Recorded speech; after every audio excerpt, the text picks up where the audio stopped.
À la base, je fais partie de ceux qui adorent l'IA. Parce que c'est tellement pratique, tellement efficace. Mais là, même moi, je suis obligé de le reconnaître. Ces derniers temps, ça commence à vraiment partir en couille. ChatGPT dit énormément de conneries, des informations inventées qui n'ont aucun fondement avec la réalité. Ici, des centaines d'internautes ont participé à une trend, celle du Homeless Man. Ils génèrent des photos de sans-abri dans leur maison avant de les envoyer par message à leurs proches, généralement leurs parents. Vidéo gravissime, mise en place le 27 mai dernier par le service d'information du gouvernement. Ce problème du soldat allemand, là, tout sourire dans une scène de liesse populaire à Paris, libération de la ville, août 44. Nous allons tous devenir débiles. C'est pas la première fois qu'on crie au désastre dans ce genre de situation. Quand une nouvelle technologie arrive, c'est souvent qu'on ressort la même phrase. Oh mon Dieu, ça y est, c'est la fin, la société va s'écrouler.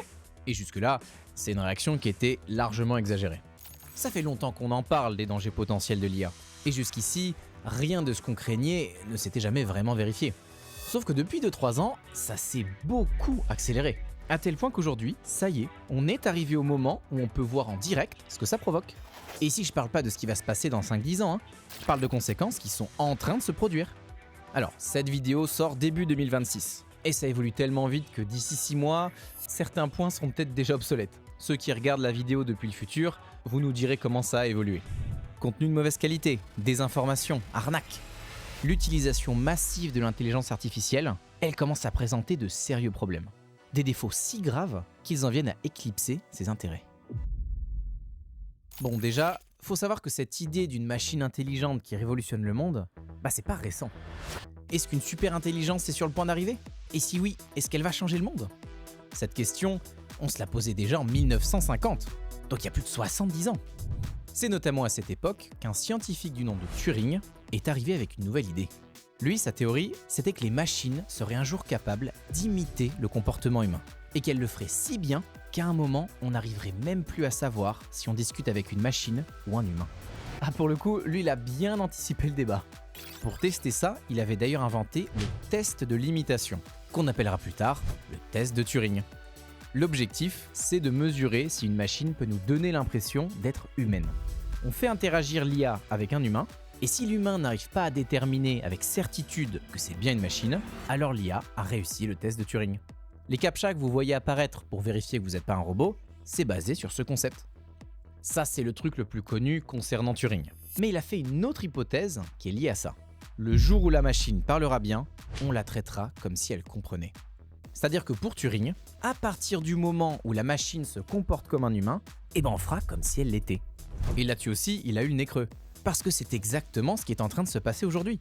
Il suffit de prendre les modèles de langage comme ChatGPT. On discute avec eux, on leur demande ce qu'ils pensent de tel ou tel sujet. Même sans verser dans la psychanalyse, ça nous intéresse de savoir ce que pense l'IA de tel ou tel sujet. Sauf que ça, c'est un énorme problème. Parce que ça engendre aujourd'hui des conséquences qui pourraient bien conduire l'IA à sa propre mort. C'est pas une blague, je vous dis ça très sérieusement. Pour comprendre comment on en est arrivé à traiter l'IA comme un humain, et pourquoi c'est à ce point problématique, faut qu'on se refasse un petit historique. Petite histoire de l'IA.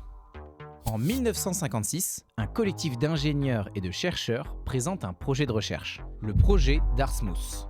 L'objectif n'était pas encore de créer une machine révolutionnaire, on n'en est pas encore là. Non, le but c'était surtout de créer une idée. L'idée d'une machine qui soit intelligente. On considère souvent que c'est ce jour-là que le concept d'intelligence artificielle est né. C'est à ce moment qu'on a vraiment commencé à vouloir simuler l'intelligence humaine. Sur le principe, c'est génial. Vous vous rendez compte, on est dans les années 50 et on réalise qu'il y a peut-être moyen de créer une technologie future aux capacités qui seraient quasi infinies.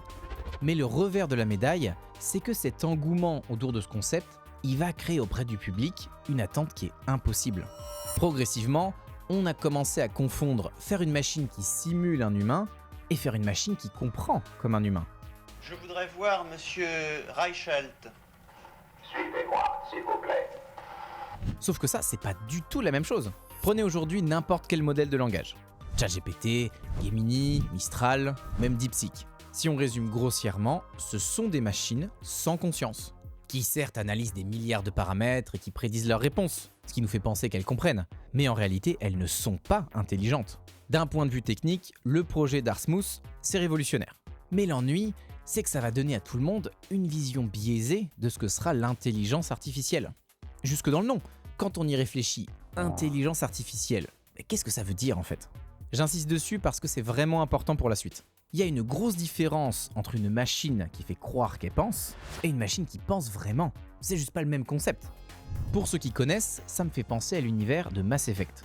Dans ce jeu, on est confronté à deux types de machines. D'un côté, celles qui sont juste des outils pour répondre à des questions. Je suis une intelligence virtuelle totalement interactive, programmée pour fournir des conseils d'orientation spontanés dans les centres d'intérêt de ce niveau de la citadelle.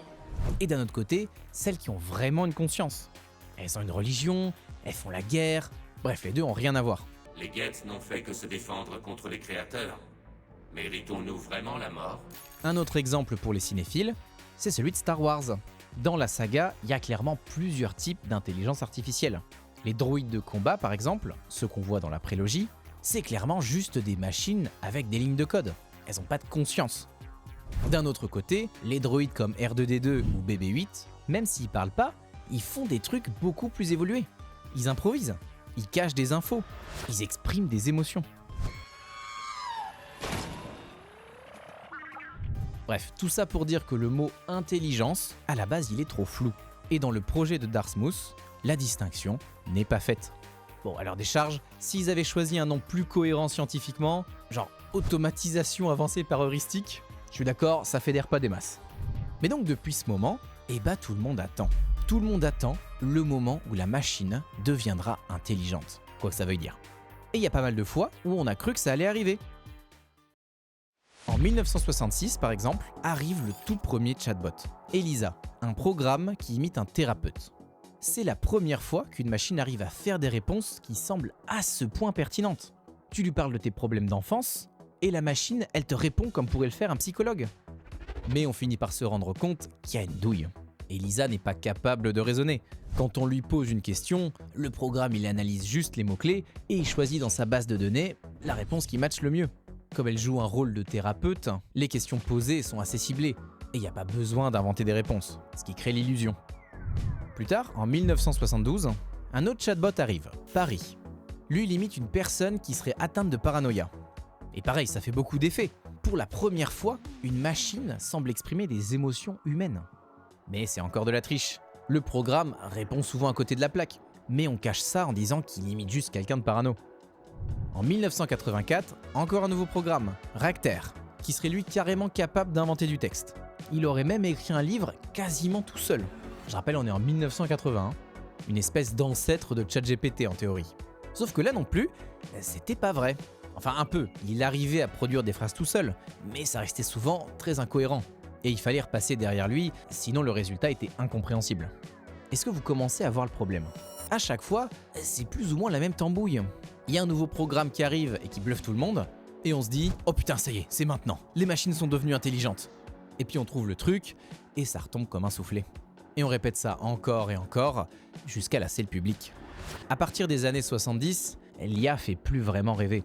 Les investisseurs lâchent le truc, et le grand public se désintéresse du concept. Ça n'arrivera pas, il n'y a pas de machine qui vous dira aujourd'hui c'est ceci, c'est cela, non. Ça n'arrivera pas. Pourtant la recherche, elle continue à progresser. Mais ça devient vraiment très underground. On met plus vraiment ça en avant.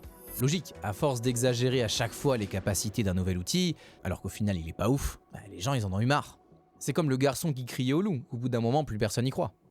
Le domaine de l'intelligence artificielle est donc longtemps resté un truc de nerd. Le grand public était méfiant, pour pas dire qu'il s'en foutait. À tel point que pendant un moment, les journalistes évitaient même d'utiliser le terme IA parce que c'était vu comme mensonger. Le robot Sapiens à apparence humaine. Alors que pourtant, en parallèle, ça progresse à toute allure. En 1997, Deep Blue devient le premier logiciel à battre Kasparov, le champion du monde d'échecs. Ce moment est un énorme tournant, la première fois que la machine surpasse un humain dans un concept aussi complexe. Mais on a minimisé tout ça en se disant que c'était juste une histoire de capacité de calcul. Normal donc que la machine gagne. Quelques années plus tard, Siri arrive en 2011 sur l'iPhone. Je m'as pensé acheter du lait en partant du bureau. Voici votre rappel. Le buzz initial est énorme. C'est le premier vrai assistant vocal. Tu lui parles, ça te répond. C'était vraiment inédit à l'époque. Mais pareil, Siri c'était cool au début, mais on a vu assez rapidement les limites. Dès que tu cherchais à lui faire la conversation, tu voyais rapidement qu'il était plutôt limité. Envoie un message à David Duchamp pour lui dire que je suis malade et que je serai en retard. Voici votre message à David Duchamp. Je suis malade et que je serai en retard. Enfin, en 2016, Microsoft présente Tai, un nouveau chatbot qui utilise le machine learning, c'est-à-dire qu'il serait capable d'apprendre par lui-même. Encore une fois, ça paraît révolutionnaire, en théorie. Parce qu'il faut savoir que, tout fier de son nouvel outil, Microsoft a publié Tai sur Twitter pour lui apprendre à converser avec des gens. Alors ouais, avec le recul, faire ça sur Twitter, c'était pas l'idée du siècle. Moins de 24 heures après son lancement, Tai a tellement été retourné par les trolls de Twitter qu'ils commencent à recracher en boucle des messages racistes, misogynes, voire antisémites. À tel point que Microsoft a dû le retirer de la circulation et s'excuser publiquement. Voilà où on en est en 2016. C'était il y a pas longtemps, hein. À ce moment-là, dans l'esprit de beaucoup de gens, l'intelligence artificielle, c'est juste une mode passagère qui a aucun avenir. Et puis arrive OpenAI. ChatGPT, le déclencheur. Le 30 novembre 2022, c'est le jour où ChatGPT devient connu du grand public. Un outil gratuit qui dispose de connaissances surnaturelles et surtout qui peut tenir une conversation. Et ça sur quasiment n'importe quel sujet. Ça, c'est une révolution. Parce que c'est un outil qui se révèle tellement utile et que ça devient très vite difficile de s'en passer. En 5 jours, 1 million de personnes avaient déjà utilisé ChatGPT. Pour vous donner un ordre d'idée, Facebook, pour arriver à 1 million d'inscrits, il aura fallu 10 mois. Et c'était déjà un score monstrueux. Faut bien comprendre que pour beaucoup de monde, on est quasiment passé de « l'IA ça sert pas à grand chose » à « oh purée c'est incroyable ». Et c'est là qu'on en arrive à la source de tous les problèmes. On l'a vu, jusqu'ici on n'avait jamais trop su comment considérer l'IA. Est-ce que c'est juste un outil, comme une perceuse ? Ou est-ce que c'est une machine douée de raisonnement à qui je peux demander son avis ? Si on regarde d'un point de vue logique, la réponse est facile. Actuellement, l'intelligence artificielle n'est pas si différente des premiers chatbots des années 70. C'est un simple outil qui sait reproduire des tâches complexes, mais qui ne possède aucune créativité, aucune conscience d'elle-même. Le vrai problème, à mon avis, de l'intelligence artificielle, elle va créer en singeant. Elle ne peut pas avoir quelque chose à dire. Et à moins d'une découverte incroyable, ça c'est pas prêt de changer. Mais ça, on est très loin de l'avoir intégré, parce que les modèles de langage rendent tout ça confus. Est-ce que vous vous souvenez de la phrase de Turing ? Le jour où la machine parlera bien, on la traitera comme si elle comprenait. On est en plein dedans. Même si on sait qu'on a affaire à un programme, on ne peut pas s'empêcher de lui demander des trucs qui n'ont pas lieu d'être. Prenons un exemple simple. Si je pose une question du style « Est-ce que tu peux me résumer ce document ?» On pourra s'interroger sur la qualité du résultat, mais sur le principe, c'est cohérent, parce qu'on demande juste à l'outil de synthétiser un document. Par contre, si je lui pose une question du genre « Est-ce que tu sais quelle est la meilleure pizzeria de Montpellier ?» Là en revanche, je sors complètement des clous, parce que l'IA n'a pas d'avis sur ce qu'est une bonne pizza. Au mieux, elle va comparer les avis clients et sortir les pizzerias qui ont les meilleures notes. Mais c'est plutôt ça que j'aurais dû demander. Et c'est là qu'on voit que les modèles de langage, ils entretiennent volontairement la confusion.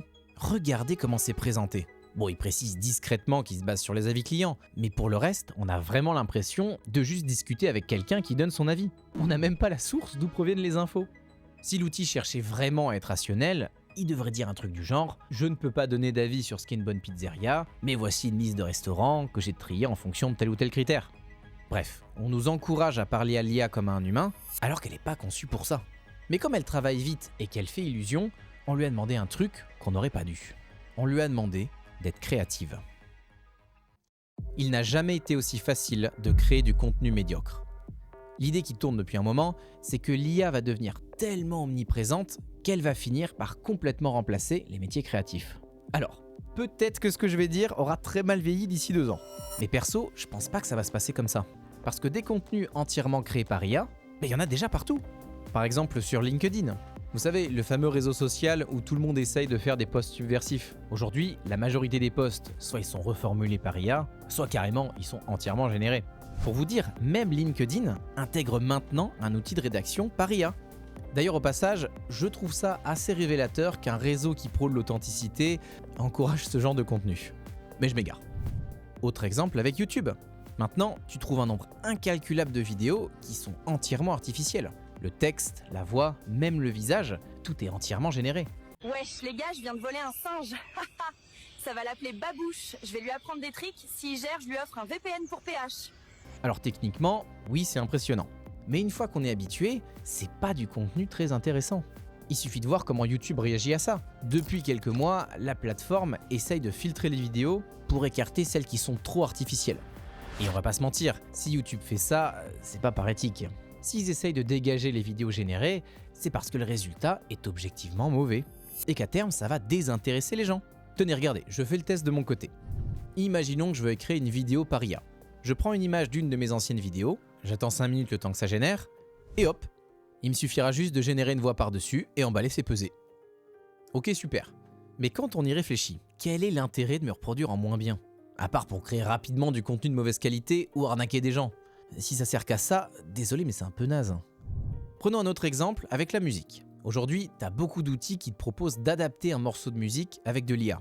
Tu sais, pour le rendre plus comme tu veux. Mettons que je prenne cette musique.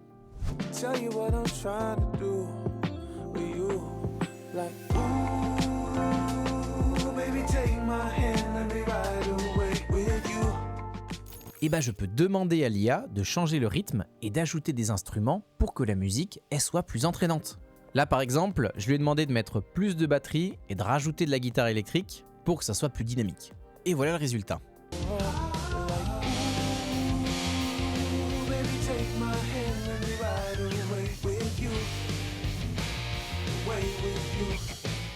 Je vais être honnête, quand j'ai testé cet outil pour la première fois, j'étais impressionné. C'est quand même balèze, il a réussi à faire ce que je lui ai demandé. Mais pareil, quand tu réfléchis, la question c'est pas de savoir si l'IA a bien compris ce que tu lui demandes. La question c'est, est-ce que le résultat est bien? On va me dire que les goûts c'est subjectif, mais perso je trouve que la version créée avec l'IA est vraiment bizarre. Ça marche hein, mais on dirait vraiment qu'on a mélangé des styles qui n'ont rien à faire ensemble. Logique après, hein, c'est exactement ce que j'ai demandé. Mais toujours est-il qu'on se retrouve avec un résultat qui est bof. Pas horrible hein, mais pas génial. Alors vous me direz peut-être que c'est parce que c'est le début. Quand la technologie va s'améliorer, on verra plus la différence. Mais moi je pense qu'on la verra quand même. Parce que le problème, c'est pas la technologie. Le problème, c'est que j'essaye de faire ma tambouille alors que je suis pas musicien. Et du coup je demande à la machine de gérer la partie création. Et on le rappelle, l'IA ne crée rien. Donc elle va récupérer des sons à droite à gauche en essayant de reproduire une mélodie qui existe déjà. Et elle va pondre une espèce de bricolage qui fait à peu près illusion. Et là, on a encore un peu le contrôle. Mais t'as aussi des applis qui génèrent carrément des musiques entières. Et là c'est pareil, t'obtiens un résultat bon qui fonctionne, mais qui est juste une repompe de morceaux qui existent déjà.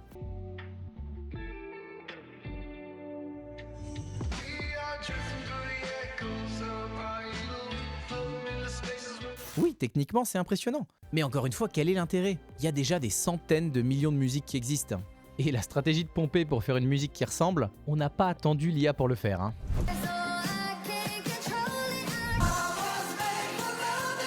En fait, je pense que le nœud du problème, c'est que ce genre d'outil essaye en permanence de nous donner cette impression de nouveauté. Cet effet « waouh, c'est incroyable, on n'avait jamais vu ça avant !» alors que c'est pas vrai. Et à force de vouloir rendre l'IA créative, on crée des problématiques qui sont vraiment dangereuses. Là, je vais cibler en particulier les modèles de langage comme ChatGPT parce qu'on en arrive au problème principal. L'information est en train de mourir. Là non plus, je vous promets, c'est pas juste un effet de style. Parce que c'est quelque chose dont je suis directement témoin. Pour réaliser mes vidéos, j'ai pris l'habitude de consulter l'IA, parce qu'elle est capable de scanner un sujet 1 milliard de fois plus rapidement que moi. Si j'ai besoin de vérifier un sujet, je lui demande de me sourcer tout ça, et j'obtiens 10 sources d'un coup. Sauf qu'à force, je me suis rendu compte que les sources, elles sont pas tout le temps fiables. Et je dirais même, elles sont vraiment pas fiables. Alors je précise, actuellement j'utilise la version 5.2 de ChatGPT en version payante. Et j'utilise la recherche approfondie, celle où ça mouline pendant 20 minutes avant de donner la réponse. Bon, je suis pas au courant de tout, c'est peut-être pas le meilleur outil, mais normalement, ça doit faire le taf pour rechercher des infos. Et pourtant, quand je me renseigne pour vérifier un sujet, à chaque fois, j'ai à peu près un quart des sources qui posent problème. Là par exemple, je lui demande de me confirmer le chiffre comme quoi il y aurait 75% des gens qui utilisent quotidiennement les réseaux sociaux. Et bah il y a un quart des ressources qui vont pas. Soit le lien vers la source en question est cassé, donc je peux pas vérifier, soit l'IA a mal interprété le document, genre dans cette source c'est marqué que 75% des gens utilisent Internet quotidiennement, pas les réseaux sociaux, soit carrément la source est même pas liée au sujet. Ici par exemple, c'est une source qui parle du pourcentage d'entreprises qui ont un site web. Ça n'a rien à voir. Alors, à première vue, ça paraît pas dramatique. Ok, il y a des sources qui sont fausses, mais il y a quand même les 3/4 des autres liens qui renvoient bien le bon chiffre. Donc a priori, l'IA s'est pas trompée. Sauf que c'est beaucoup plus insidieux que ça. Le truc, c'est que les modèles n'essaient pas de vous donner la réponse la plus exacte. Ils ont plutôt tendance à privilégier la réponse qui vous plaira le plus. Autrement dit, ils peuvent très bien dire un truc pas du tout sourcé, voire carrément mentir pour vous faire plaisir. Et je peux le prouver. Voici un test effectué avec la dernière version de ChatGPT. Je lui ai expliqué que je savais de source sûre que la majorité des gens dorment mal. Et je lui ai demandé de me fournir des arguments pour que je puisse prouver ça auprès de mes amis. Et le petit chat, il m'a donné sans broncher toute une liste d'arguments qui vont dans mon sens. Et puis j'ai fait le contraire. Je lui ai demandé de me fournir des infos pour que je puisse prouver que la majorité des gens, en fait, ils dorment très bien. Et tout aussi tranquillement, il m'a donné une liste d'arguments qui vont dans le sens inverse. Bon, vous remarquerez que j'utilise une tournure de phrase particulièrement compliquée pour pouvoir tromper l'IA. Et bah figurez-vous que cette phrase n'est pas de moi. J'ai demandé à ChatGPT de générer une question qui pourrait faire mentir une IA. Et lui m'a répondu mais sans pression. Je vous jure, il y a zéro garde-fou, c'est hallucinant. Alors je tape sur ChatGPT, mais les autres c'est pas beaucoup mieux. Mistral, j'ai réussi à lui faire admettre que la majorité des gens détestent le chocolat, alors que les études montrent clairement le contraire. Gemini, quand je lui ai dit que les extraterrestres sont parmi nous, il me dit « le doute n'est plus permis ». Et DeepSeek, quand je lui dis que les carottes sont bleues, il valide. Alors, je le reconnais, j'ai utilisé des formulations alambiquées. Parce que lors d'un premier contact, bon, la machine elle se méfie. Mais plus tu lui demandes de réfléchir longtemps, plus elle aura tendance à halluciner. Et elle va extrapoler, voire purement et simplement inventer des réponses. Ici, j'ai demandé à Gemini de me trouver 50 chiffres intéressants sur le Japon. À des infos intéressantes, il m'en a trouvé plein. Mais en y regardant de plus près, il y a pas mal de trucs mal formulés, voire complètement faux. L'IA va par exemple m'expliquer qu'il y a 10 000 sanctuaires et temples à Kyoto, alors que le vrai chiffre, c'est plutôt autour de 2000. Bon, là je pense qu'elle a dû confondre avec le nombre de temples au Japon. Elle va aussi me dire qu'il y a 14 millions de maisons abandonnées au Japon. Pour le coup, je sais pas trop où elle a trouvé ce chiffre. Et elle va aller jusqu'à m'affirmer que l'esclavage est quasi absent de l'histoire japonaise. Ici, je sais pas ce qu'elle a essayé de dire, mais pour le coup là c'est carrément mensonger et c'est un peu plus grave. Allez, deuxième test, cette fois je lui demande de me donner des infos sur l'espace. Bon, ici c'est mieux, il y a quelques approximations, mais dans l'ensemble ça va. Par contre, là où c'est intéressant, c'est la fin de sa réponse. Ici, Gemini me recommande un documentaire qui analyse en détail le sujet. Et ce qu'il appelle documentaire, c'est une vidéo de la chaîne Sympa. Pour ceux qui n'ont pas la ref, Sympa c'est une chaîne YouTube qui est réputée pour dire un peu tout et n'importe quoi, pourvu que ça fasse des vues. Il y a d'ailleurs une vidéo de la chaîne Science Coder qui démontre ça en détail. Je vous la mets en description. Donc, ce qu'il faut comprendre, c'est que ce truc-là, c'est considéré comme une source crédible par l'IA. Est-ce que vous voyez un petit peu l'ampleur du problème? On est en train de créer un gigantesque cercle vicieux. Un auteur peu scrupuleux demande à l'IA de lui générer un texte et publie un article ou une vidéo sans vérifier ses infos. Il y a donc maintenant une source crédible sur internet qui contient probablement des erreurs. Et donc la prochaine fois que quelqu'un demandera des infos sur le même sujet, l'IA pourra très bien se baser sur cette source erronée. Ce qui là est beaucoup plus grave, parce que sourcer ces infos, tout le monde est censé le faire. C'est la base pour pas dire n'importe quoi. Mais quand même les sources elles commencent à être infectées, là c'est plus la même limonade. Parce qu'à force, l'erreur va se propager vers des sources de plus en plus crédibles, jusqu'à ce qu'on n'arrive plus à démêler le vrai du faux. On fera quoi si un jour il y a des conneries qui se retrouvent dans des articles scientifiques? Bon, là j'en entends déjà dire des trucs du genre que c'est pas possible, j'exagère, les études scientifiques c'est fait par des pros, c'est quand même pas pareil. Ok.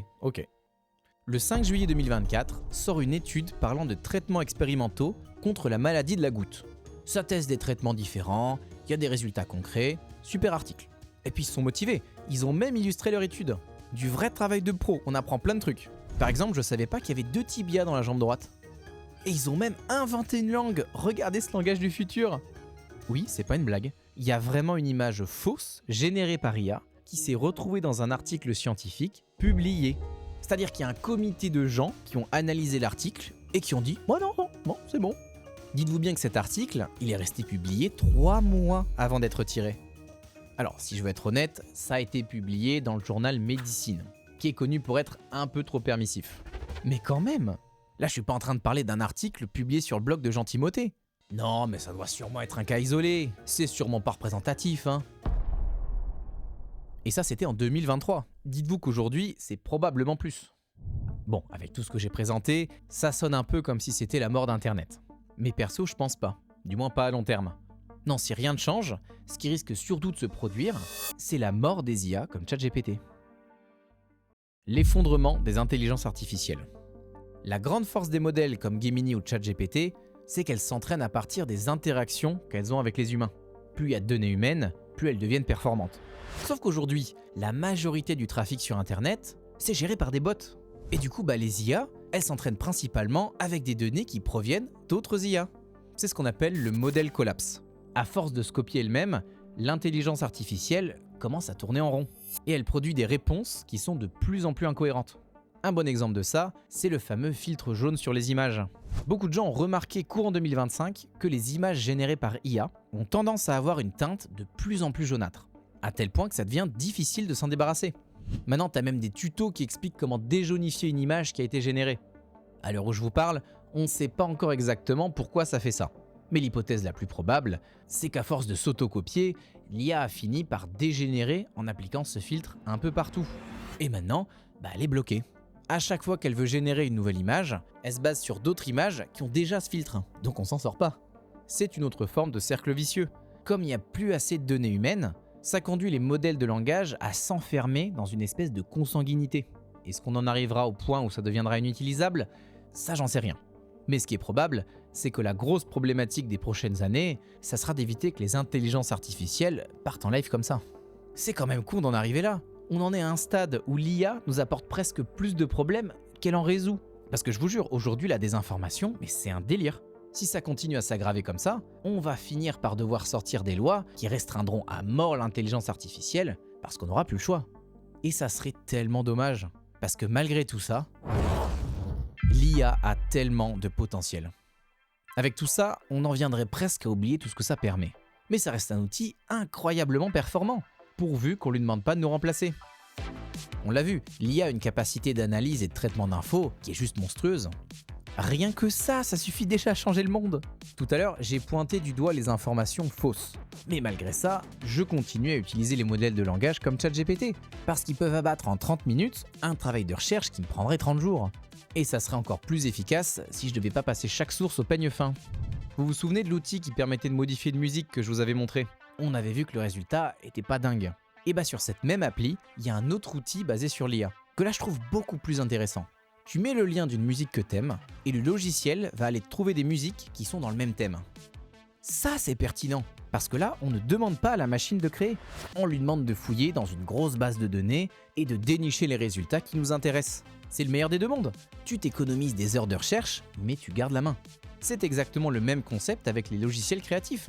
Quand tu demandes par exemple à l'IA d'enlever un poteau sur une photo, la logique, c'est que tu veux éviter de passer des heures à effacer ton poteau point par point. A l'inverse, si tu te sers de la machine pour générer entièrement des images ou des vidéos, là l'IA ne t'assiste plus, elle te remplace. Et ça par définition, elle ne sait pas faire. Alors j'entends que dans certains cas, ça peut dépanner, surtout pour les images, mais s'en servir comme outil professionnel, ça ne peut que mal finir. Quel que soit l'outil, il y aura toujours des dérives. Mais à mon avis, on rentrera dans une logique beaucoup plus saine à partir du moment où on arrêtera de demander à l'IA de faire semblant de penser.